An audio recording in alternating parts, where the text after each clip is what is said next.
ଅନ୍ଧାର ଉପରେ ଆଲୋକର ଓ ଅସତ୍ୟ ଉପରେ ସତ୍ୟର ଜୟ ହେଉ। ଦୀପାବଳିର ଆଲୋକ ଆପଣ ସମସ୍ତଙ୍କ ଜୀବନକୁ ସୁଖ ସମୃଦ୍ଧିରେ ଭରିଦେଉ। Happy Diwali to all. ଆପଣ ଯାହାକୁ ଦେଖିଲେ ସିଏ ହେଉଛି ମୋର ସାନ ଭଉଣୀ। ଆକ୍ଚୁଆଲି ମୋତେ ବାଣ ଫୁଟାଇବାକୁ ବହୁତ ଡର ଲାଗେ, ସେଥିପାଇଁ ମୁଁ ଏଇ ସୁକୁଟା ସୁକୁଟି ବାଣ ଫୁଟାଏ। ତାପରେ ଅଯଥାରେ ବାଣ ଫୁଟାଇ ଟଙ୍କା ଖର୍ଚ୍ଚ କରିଲେ କ'ଣ ମିଳିବ କହିଲେ? ଟଙ୍କା କ'ଣ ବରଗଛର ଫଳ? ଛାଡ଼ ସେ କଥା। ଆଜିର ଦିନଟି ମୋ ପାଇଁ ଡବଲ ଧମାକା offer, buy one get one free ପରୀକ୍ଷା। ଆପଣ ସମସ୍ତେ ତ ଖାଲି ଦିୱାଲି ସେଲିବ୍ରେସନ୍ କରୁଥିବେ, ବଟ୍ ମୋର ଦିୱାଲି ସହିତ ମୋ ରାମଚନ୍ଦ୍ରଙ୍କର ମଧ୍ୟ ଆଜି ଜନ୍ମଦିନ। କ'ଣ ବୁଝିପାରିଲେ ତ? ସେଥିପାଇଁ ରେଡ୍ ଭେଲଭେଟ୍ର ଗୋଟେ super tasty black forest cake ଆସିଥିଲା।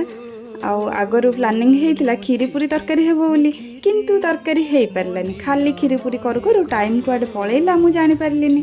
ଏତିକିରେ ମୋ ରାମଚନ୍ଦ୍ର ବହୁତ ଖୁସି, କାହିଁକିନା ସେ ବି ଜାଣିପାରୁଛନ୍ତି କି ଲବକୁଶ ଦୁଇ ଜଣ ବର୍ତ୍ତମାନ ବହୁତ ଚଗଲା ହେଉଛନ୍ତି।